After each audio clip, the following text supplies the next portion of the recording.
Kadang kegagalan siswa bisa jadi ditentukan karena buku tulisnya. Bagaimana buku tulis siswa yang bagus? Ada 10 tips untuk buku tulis yang bagus. Audio Jungle. Audio Jungle. Assalamualaikum warahmatullahi wabarakatuh. Salam Kak Yono Bintang. Untuk para siswa, para orang tua dan para guru, kadangkala kegagalan siswa dalam menempuh studinya karena buku siswa yang tidak bisa dikenali kembali, tidak bisa dibaca kembali, dan tidak bisa dipahami kembali karena salah menggunakan buku tulis siswa. Seperti saya atau dulu guru-guru Anda yang sudah tua waktu muda, itu kadang sering acak-acakan membuat tulisan di buku tulis. Padahal sebenarnya tulisan itu harus diatur dengan bagus. Bagaimana caranya? Yang pertama, gunakan judul atau subjudul di buku tulis Anda kaitannya dengan bab yang akan dilakukan. Tentu juga harus diberi identitas. Identitasnya adalah tanggal, jam, serta guru siapa. Nah, ini sangat penting untuk melacak kembali. Judul bisa di tengah atau bisa di kiri, bisa di kanan, atau kalau tidak ada judul, subjudulnya apa. Pasti setiap pelajaran ada subjudul yang disampaikan oleh guru, topik yang disampaikan oleh guru. Nah, itu tuliskan di atas judul ini. Bisa jadi nuliskannya juga tidak langsung di buku tulis, di kertas tempel saja, tempelkan di atas, sehingga kita mudah melacaknya. Tapi jangan lupa beri tanggal, beri guru siapa. Begitu ya. Nah, yang kedua, warnai buku Anda.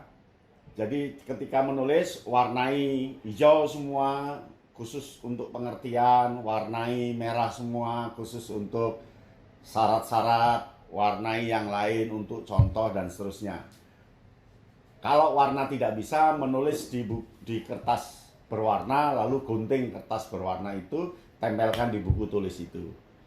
Atau diberi dua, tempel dan warna tulisan tangan di situ. Yang penting warnai, karena warna ini akan membantu kita untuk mudah belajar, karena mata itu akan lebih tertarik jika ada variasi warna di dalamnya. Itu yang kedua. Yang ketiga, gunakan pensil warna. Siaplah pensil warna atau bolpen warna di dalam tempat tulis Anda, bisa hitam, biru, merah, hijau, ungu, atau warna apa saja. Dan warna ini untuk memberikan pembedaan antara kata kunci dan penjelasnya, antara kalimat inti dengan penjelasnya. Apakah itu pengertian, apakah itu penjelasan, apakah itu contoh, apakah itu syarat-syarat, apakah itu langkah-langkah. Itu gunakan dengan pensil warna, dan itu akan mudah sekali kita mengingat kembali pelajaran itu. Itu yang ketiga. Yang keempat, gunakan singkatan. Singkatan itu terkait dengan kata kunci, singkatan itu terkait dengan inti, singkatan itu yang mudah dilacak kembali. Nah, singkatan itu jangan kata-kata penghubung, jangan kata-kata penunjuk. Singkatan itu harus kata kunci. Contoh populer, Anda bisa nyingkat PPR. Atau apa, kata-kata kunci disingkat di situ, rumus-rumus bisa, kemudian kode-kode tertentu, dan seterusnya. Karena singkatan ini bisa membantu kita untuk mempercepat belajar. Tetapi jangan sampai lupa dengan singkatan yang sudah kita lakukan 2 minggu yang lalu, karena cara nyingkatnya salah. Biasanya menyingkat itu, kalau satu kata itu 3 konsonan di awal. Nah, contoh halaman, menyingkatnya bukan hal, tapi HLM. Nah, begitu cara menyingkat supaya betul-betul mudah dikenali dan dilacak kembali mudah. Kemudian yang kelima diberi kata kunci. Jadi kata-kata kunci itu letakkan di samping kanan atau samping kiri dengan tanda-tanda yang melekat di kata kunci itu. Jadi kalau kita sudah menulis lalu diberi kata kuncinya, tulisan itu apa di kanannya begitu. Atau kata kuncinya ditandai, di garis bawahi. Sehingga kita mudah sekali untuk belajar kembali, melacak kembali. Yang keenam, gunakan diagram, tabel, skema, bulatan, kotak, panah, garis, dan sebagainya. Gunakan itu meskipun guru tidak menganjurkan, meskipun di buku tidak ada, tetapi cobalah kreatif, gunakan diagram, gunakan tabel. Percayalah bahwa diagram, grafik, tabel itu memudahkan kita untuk belajar. Semakin singkat, dipersingkat lewat tabel, lewat diagram, lewat grafik, lewat tanda-tanda yang lain, itu akan memudahkan kita belajar.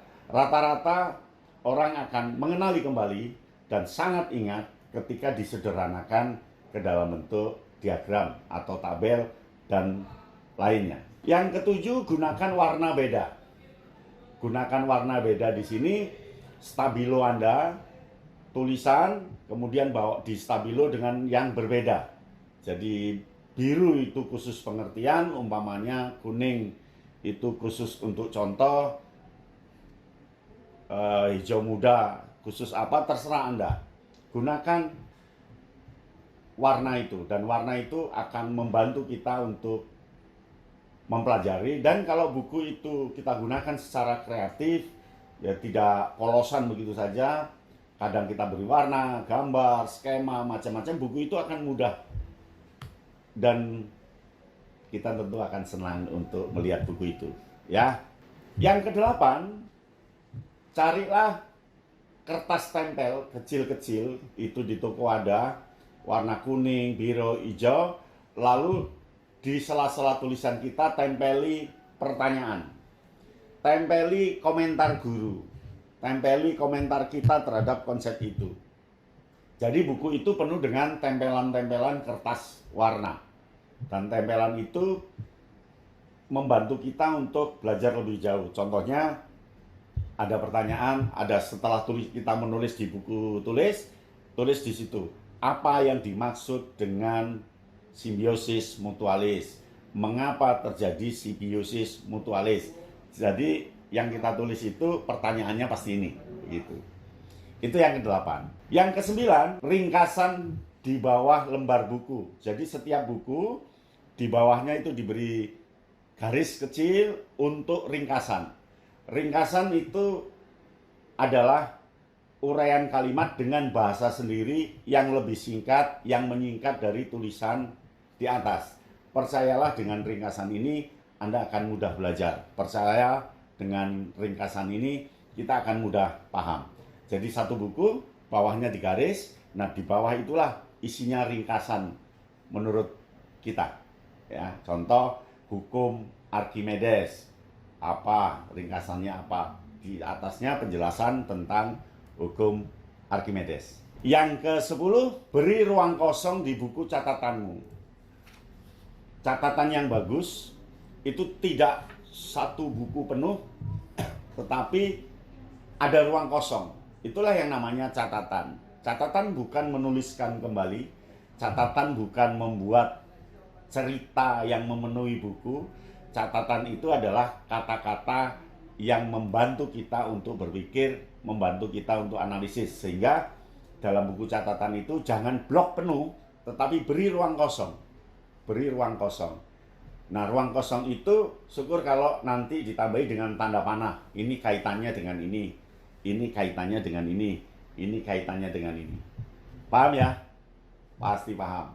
Yang penting berani mencoba dan ubah buku catatan siswa, ganti buku catatan siswa dengan merdeka mencatat lewat tempelan, lewat warna, lewat grafik, lewat penandaan, ruang kosong, dan seterusnya. Paham? Luar biasa. Sampai di sini, salam Kak Yatno Bintang. Audio Jungle. Audio Jungle.